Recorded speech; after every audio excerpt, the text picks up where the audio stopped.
Hello everyone, we are here with Dr. Töppel, one of the experts of the Battle of Kursk.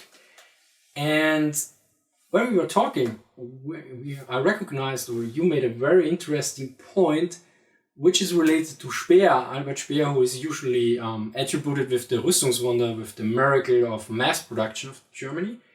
And you noted that probably these were not really fake numbers, but they had a very bad effect on the Panzerwaffe.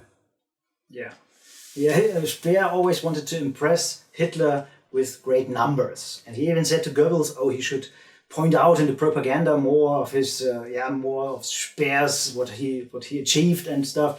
And he was very much about propaganda and about impressing. And he always wanted to impress. Oh, we have 500 tanks. We built 500. The problem for the German Panzerwaffe was they had a lot of tanks. My point is, Germany did not lose World War II because they had not enough tanks, but they did not have enough spare parts. So I did very much research about the Battle of Kursk, and you can see that when a tank is damaged, they don't have spare parts to repair it. They even have to fly in spare parts from Germany so that the tanks can keep running. And I found one document, I think it was the 4th Panzer Division, and they said, "Oh, we have 6 weeks ago, at the beginning of Operation Citadel, one of our Vespa self-propelled artillery systems, Wasp, hit a mine and it has a minor damage. Has not been repaired until now because it's 6 weeks, but we don't have spare parts." And that was a big problem. So they should have done maybe for one tank or for 10 tanks, they had one tank they could use as spare part. But they should have. Maybe I'm not an expert on this, but they should have had 2 or 3 tanks and one tank as a spare part spender. And so it is often the case that the tanks cannot be repaired quickly, and so this is a big problem for the Germans when they have to retreat. Often they can't take them all with them, and they have to destroy them and stuff. Big problem. Not enough spare parts.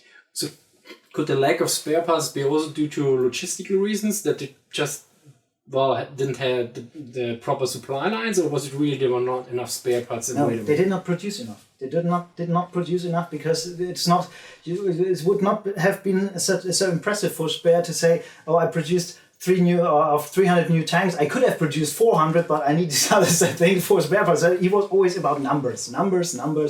And what did the soldiers do? It was strictly forbidden. Sometimes if a tank was heavily damaged, it had to be sent back to Germany, to Magdeburg Heereszeugamt. And it was strictly forbidden to strip this tank from parts. Yeah. But what did the soldiers do? They stripped sometimes they stripped the tank completely of everything and sent back the naked hull and turret to the Heereszeugamt in Magdeburg, and it's been, what shall we do? We have no spare parts. And I have even found some cases that the Leibstandarte, first SS Panzer Division, was not at Kursk, it was still not a Panzer Division, but later the first SS Panzer Division, they had not enough spare parts for their Tiger company, the company of Tiger tanks. And what did they do? They said, "Okay, this tank is heavily damaged. We could repair it, but we say it is a total loss, and so we can strip it, and we can." Or what is the English word for ausschlachten? Stripping. I was thinking about it a minute. If stripping is correct, but it's cannibalize. Cannibalize. This is the word. Yeah. So he said we say this tank is a total loss, but we use it as a spare part deposit. Deposit. Yeah. And so this was. There was no other way to do it because Germany did not produce enough spare parts. I mean, I also read, but I don't know the source anymore. So maybe it was Guderian and then it's wrong. But for 1941, there was the argument that Hitler held back Panzer engines because he wanted to create new tank divisions. So during Operation Barbarossa, but it's from memory, so I will add an annotation here if it's correct and what is the source or not.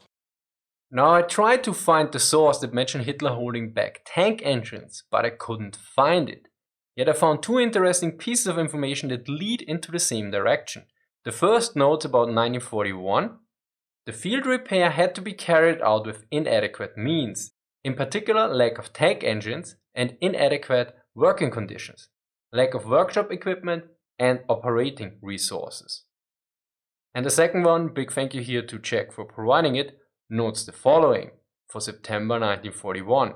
Recognizing the critical weakness of the panzer divisions, Hitler, who had been withholding new production of tanks for an anticipated campaign in the Middle East, at last authorized the release of 60 Czech 38Ts, 150 Mark IIIs, and 96 Mark IVs. As such, it seems that Speer's actions likely were a continuation of previous German practice. But now back to the original video.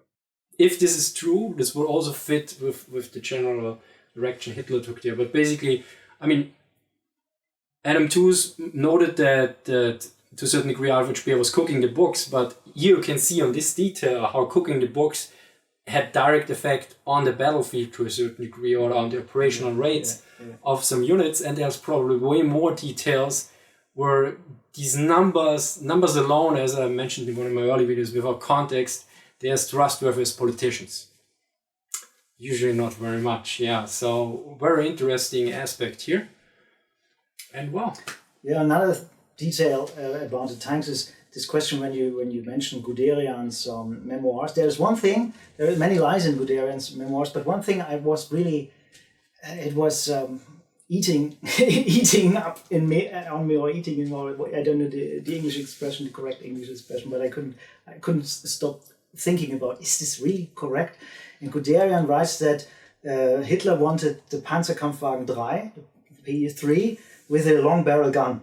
Yeah, with the 50L60. Yeah, and the Heereszeugamamt said no, it's not possible, and said they built, without Hitler's knowledge, they built the L42, the short version, and when Hitler found out, he was angry. And I thought that could not have been possible, because no one would do this behind Hitler's back. But then I did a bit of research, and the Tom Jensen's and Hilary Doyle's Panzertract series is excellent, and you can find something there. And it was indeed the case that a bit different, but in the big scheme the same as Guderian writes. And it was that everyone declared it's not possible. Mein Führer, it's not possible. We can't do this. The superstructure or the hull of the P3 will not cope with this heavy gun, this long barreled gun. And everyone said it's not possible.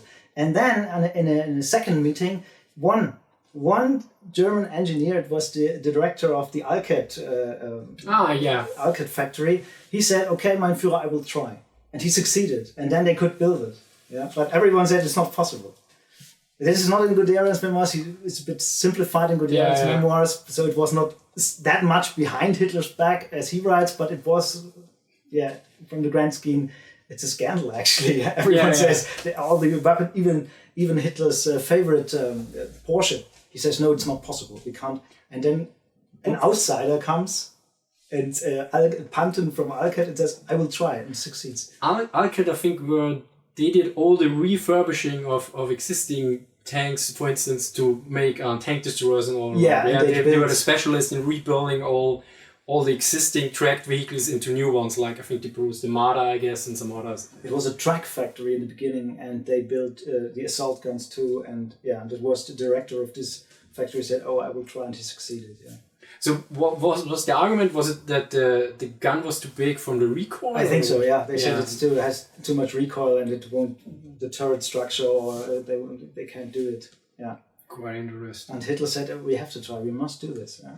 It's like with this, this is a different story, a different video about all this, what Hitler would have done, and the general said it's not possible, like the famous sickle cut. Everyone says, no, it's not possible, and Hitler thinks, we can't do this, we can't go for the old version like in the First World War. We have to go something like How Mai, and then Manstein comes and says, mein Führer, this is my idea too, and then he says, okay, let's do it. Yeah.